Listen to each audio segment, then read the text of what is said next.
Picture this scene for a moment. It is the absolute middle of summer.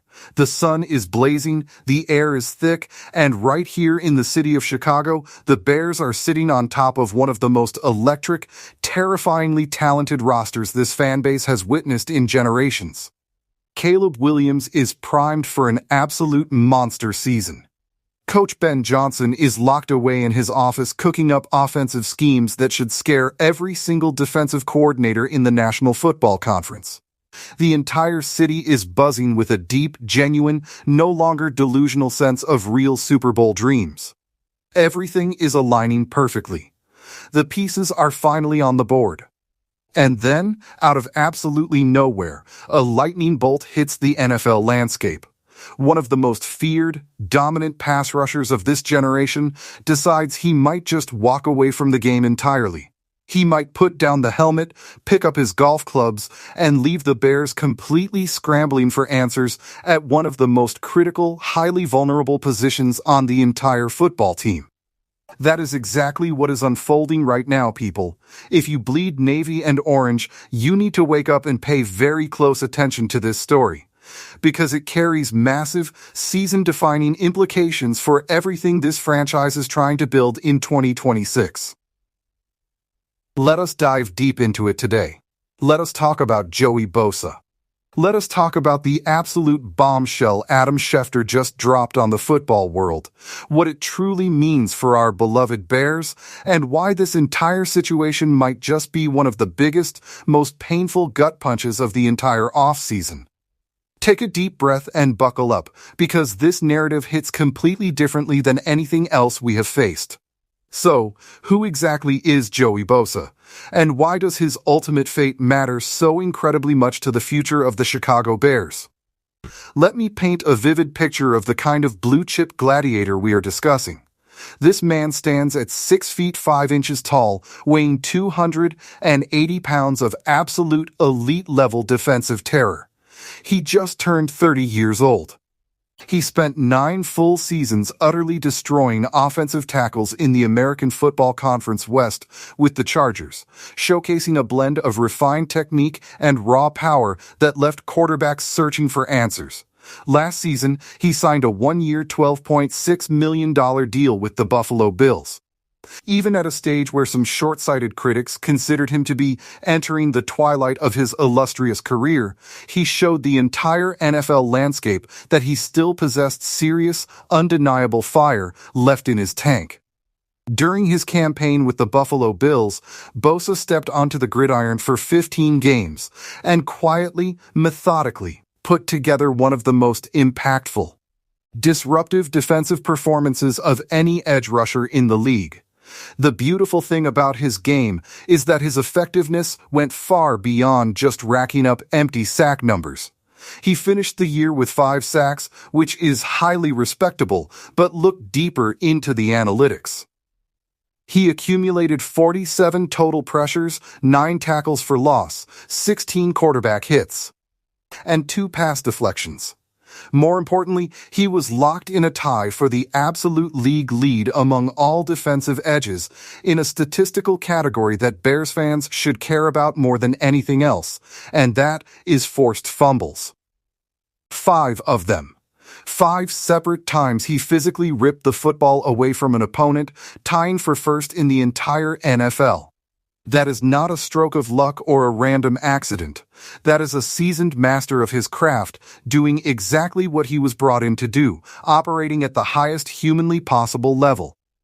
Over the long journey of his career, this man has earned 5 separate Pro Bowl selections, 5 times recognized as the best of the best. He has amassed 77 career sacks, 22 forced fumbles, and has remained one of the most consistently dangerous threats to an offensive backfield over the past 10 years. He literally carries the most elite defensive bloodline the sport has ever seen, with his brother Nick Bosa currently wreaking absolute havoc out west for the San Francisco 49ers. Before we break down the catastrophic impact this has on our defense, I want to take a brief moment to speak directly to the heart of our community. Documentaries like this take an immense amount of time, research, and pure dedication to create.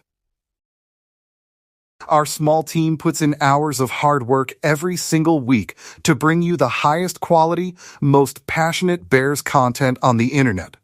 Every single subscription we receive acts as a massive wave of motivation for us to keep pushing forward, keep digging deeper, and keep delivering for the best fan base in the world.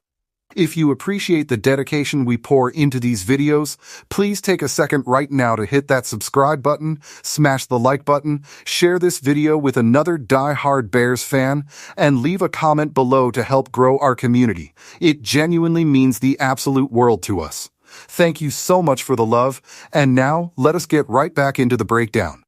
Now, let us shift our focus to why this retirement update is such a monumental, staggering crisis for the Chicago Bears specifically. This is not just some casual, run-of-the-mill NFL storyline you scroll past on social media.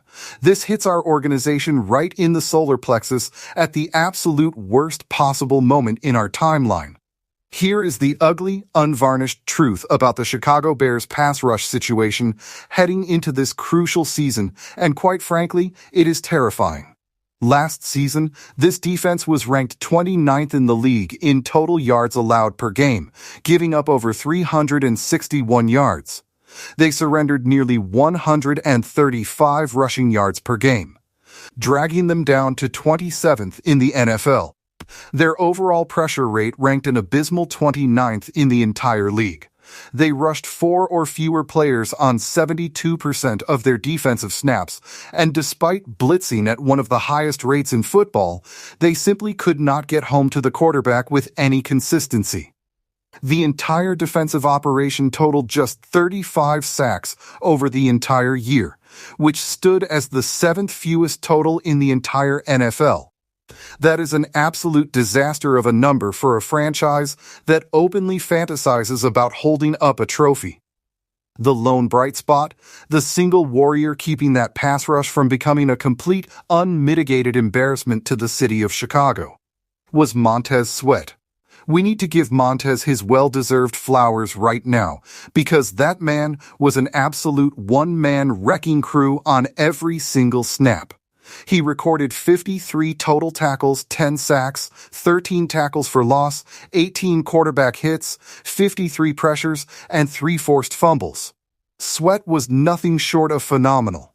But the terrifying reality is that he was essentially operating completely alone for a massive portion of the year. Nearly 29% of every single defensive pressure the Bears generated all season long came from that one single man. One human being bearing the weight of an entire franchise. The Bears front office entered the offseason fully aware that they desperately, urgently needed to address this glaring flaw. So, what did they actually do? Shockingly, they did absolutely nothing. No high-profile edge rusher was brought in during free agency. No high-priority pass rusher was selected in the early rounds of the draft. General Manager Ryan Poles essentially rolled into this season telling the media to trust the process, trust the young guys on the roster, and trust that better coaching would magically fix the issue. While that patient philosophy might yield results in a rebuilding scenario, when you are staring down a brutal division that features the Green Bay Packers, the Minnesota Vikings, and the powerhouse Detroit Lions, you cannot afford to play games with your pass rush. You need killers up front. Instead, the current blueprint is to ride or die with a rotation consisting of Montez Sweat, Austin Booker, Dayo Odeyingbo, and Shamar Turner. Let us break each one of those names down with total honesty, because the Bears faithful deserve absolute transparency. We know Montez Sweat is elite. There are zero issues there. He is a legitimate top 10 edge rusher when healthy, the undisputed anchor and foundation of this defense. Everything else gets constructed around what Sweat commands on the field. But Austin Booker is where things get genuinely fascinating and incredibly uncertain at the exact same time. Back in his rookie season, Booker was still trying to find his footing in the professional ranks. He finished with 21 tackles, 1.5 sacks, and 10 pressures. It was a fine developmental year, but nothing world-changing. Then came his next season.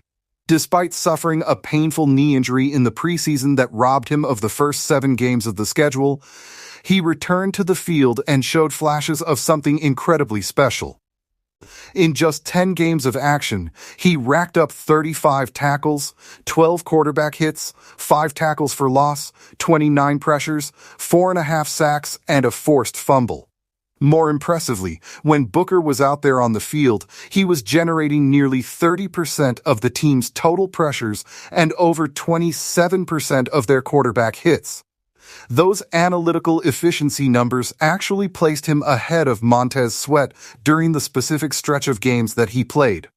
The growth is real, the raw potential is undeniable. But potential and sustained production over a grueling, violent 17-game season are two entirely different animals.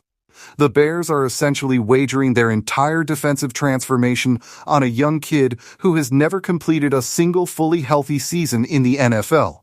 That is a high-wire act over a canyon without a single safety net below. Then we look at Dayo Odeyingbo. The front office signed him to a massive 3-year, $48 million contract before last season, and he rewarded that massive investment with exactly 1 sack in 8 games before tearing his Achilles tendon against the Baltimore Ravens. Now he is fighting his way back from one of the most brutal, career-altering injuries in professional sports. And there is simply no psychological or physical guarantee of what version of Dayo shows up when he finally puts the pads back on.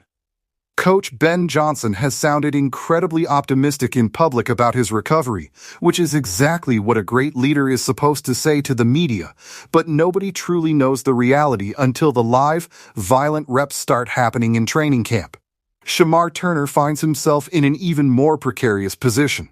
The second-round draft pick out of Texas A&M, whom defensive coordinator Dennis Allen raved about during his rookie days, managed to play in only 5 games last season.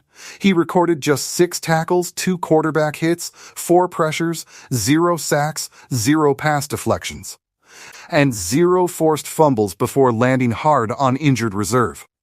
There is still no official definitive timeline for his return to the field. He is still deep in the recovery process. While everyone desperately wants to believe in Turner's elite upside because his athletic pedigree is clearly there, he has yet to prove a single tangible thing at the professional level. That is your pass rush depth chart, Chicago, Sweat.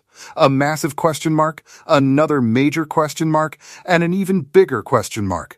Meanwhile, Joey Bosa, the battle-tested, 5-time Pro Bowler, who could have walked into that meeting room and instantly made every single one of those young players better, appears to be heading to the local golf course instead of Hollis Hall.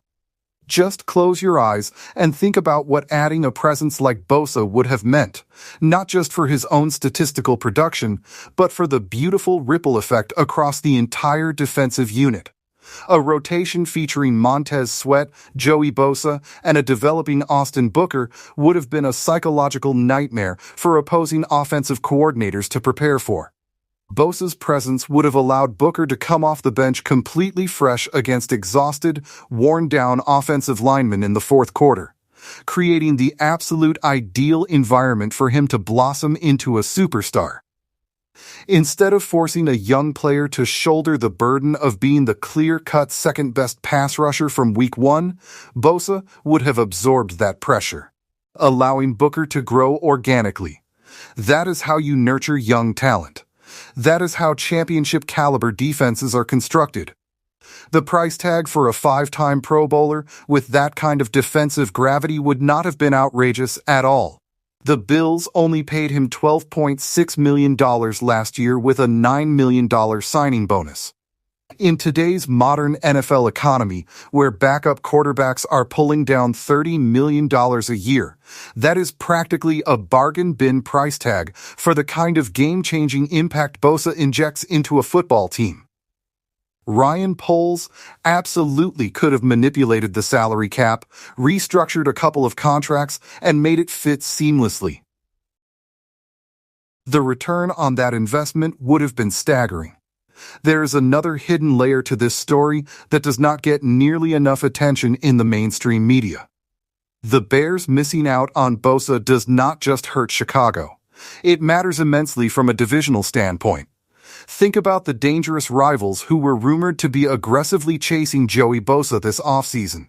The Green Bay Packers have been hunting for desperate pass rush help with Micah Parsons, set to miss the early portion of their upcoming schedule.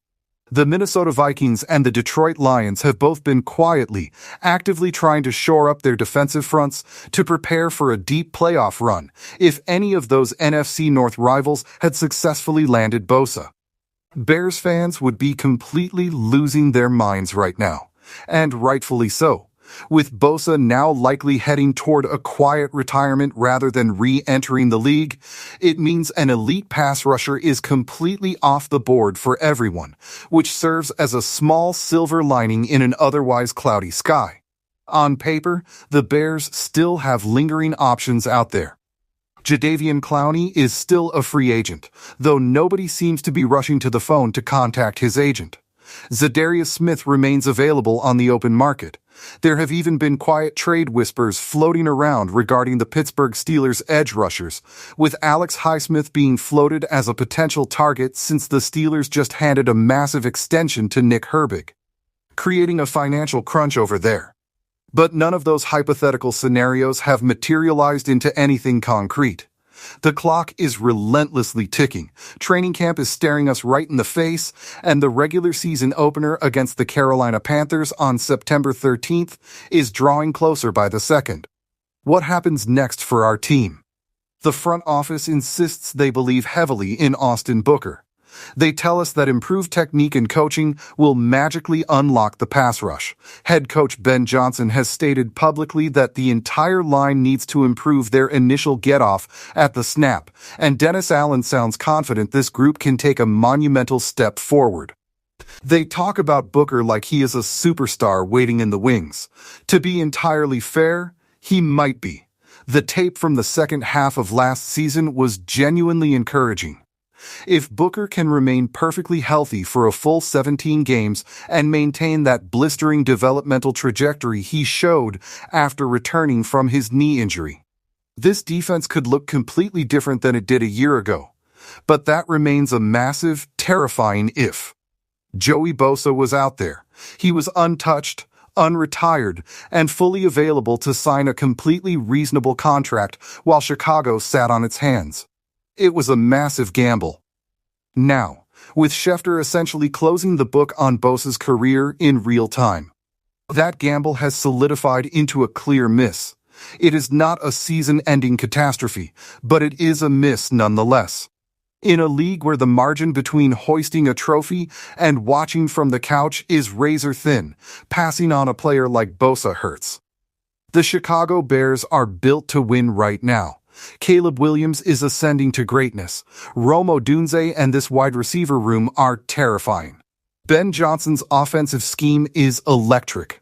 The secondary is loaded with elite talent, and if Al Harris can keep that defensive backfield operating as a turnover machine, this team has a true identity. But that identity requires pressure up front, and right now there are far more questions than answers opposite Montez Sweat. If the Bears do nothing, all eyes turn directly to Austin Booker.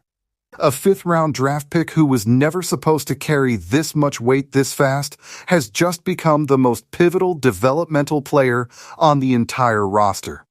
Not Caleb Williams, because we already know Caleb is the franchise. It is Booker, a young, hungry kid who now has no choice but to step directly into the blinding spotlight and deliver. The coaches believe in him. Ryan Poles believes in him. Now it is time for Booker to prove his general manager made the correct call by trusting internal development over veteran free agent spending.